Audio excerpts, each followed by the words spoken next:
The Beautiful Game. A game built on competition and fairness. A game made by the people, for the people. But what if I told you that football as we know it almost died? A story of greed and betrayal when one man took the whole of football hostage. The plan was to create a football competition like no other. A tournament where 20 of the best teams in Europe consistently played each other. The league would be founded by 15 clubs, with 5 more teams being able to earn entrance. However, these 15 clubs were permanent members, meaning no matter how badly they played, they would not and could not be relegated to any lower league, being deemed as the big clubs having a right to play amongst the best teams in Europe. These clubs would also be in charge of the 5 additional clubs who would be allowed entry into the league, and would also be involved in any rule changes. 12 clubs from across Europe would initially come together to form this league. Arsenal, Chelsea, Liverpool, Manchester City, Manchester United and Tottenham Hotspur, Juventus, AC Milan and Inter Milan, Barcelona, Atletico Madrid and Real Madrid. All constructed by the Real Madrid president, Florentino Perez, who would be the chairman of the proposed Super League. On the 18th of April at 1 PM, Martin Ziegler of The Times breaks the story that 5 English clubs have signed on to the 20-team European Super League, with the expectation that Manchester City will sign on as the 6th English club. An official announcement is expected at 9. The backlash is immediate as the news travels around the world. I mean, I'm a Manchester United fan and have been for 40 years of my life, but I'm disgusted, absolutely disgusted. It's pure greed.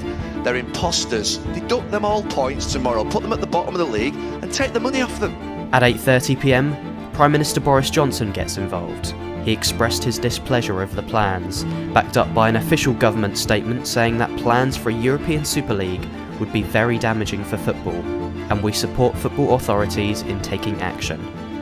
But at 11 PM, the Super League arrived. Clubs began to announce that they are joining the new European Super League set to start in August. The clubs posted the same statement on their websites announcing that Real Madrid's Florentino Perez would be the president. We will help football at every level and take it to its rightful place in the world. And Europe went to bed in chaos.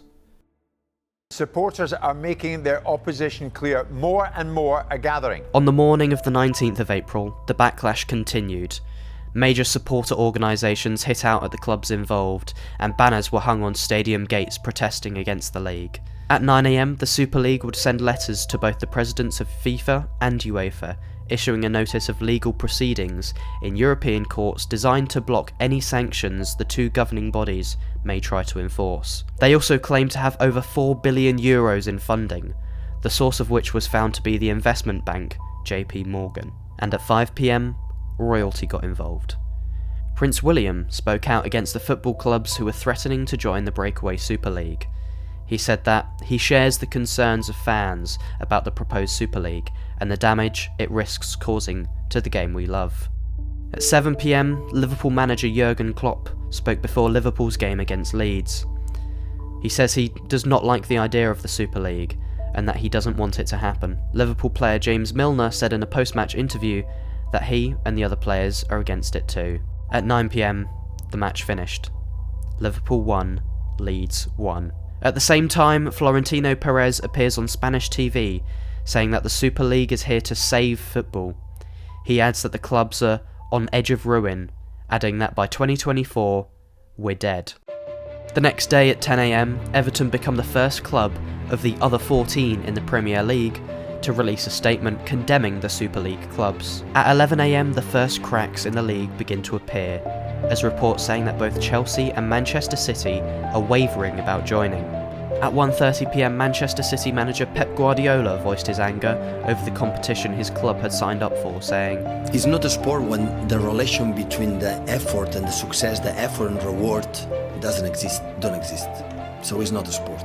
At 4 PM, Chelsea fans start to gather outside of Stamford Bridge before the game against Brighton to protest against the club's participation in the Super League. And at 6 PM, the first reports start to emerge that Chelsea are about to pull out of the venture because of the fan backlash, and that they are preparing documentation to withdraw from the Super League. At 9:30 p.m, Manchester City become the first club to announce that they have formally enacted the procedures to withdraw from the group developing plans to create a European Super League. At 10:15 p.m, the Chelsea match finishes. Chelsea 0, Brighton 0. 11 p.m, Liverpool, Arsenal, Manchester United and Tottenham issue statements saying that they are pulling out. Arsenal go the furthest, writing, "We made a mistake and we apologise for it." 12 a.m, with rumours swirling that some Italian and Spanish clubs are also set to withdraw, the Super League issues a statement. It says, "The project is not abandoned, but time will be taken to reshape the project." But at 12:45 a.m, the last of the 6 English clubs, Chelsea, finally confirm they will be completely withdrawing. The Super League was dead. But it just goes to show how, as much as people may try, football is, and always will be, by the people and for the people.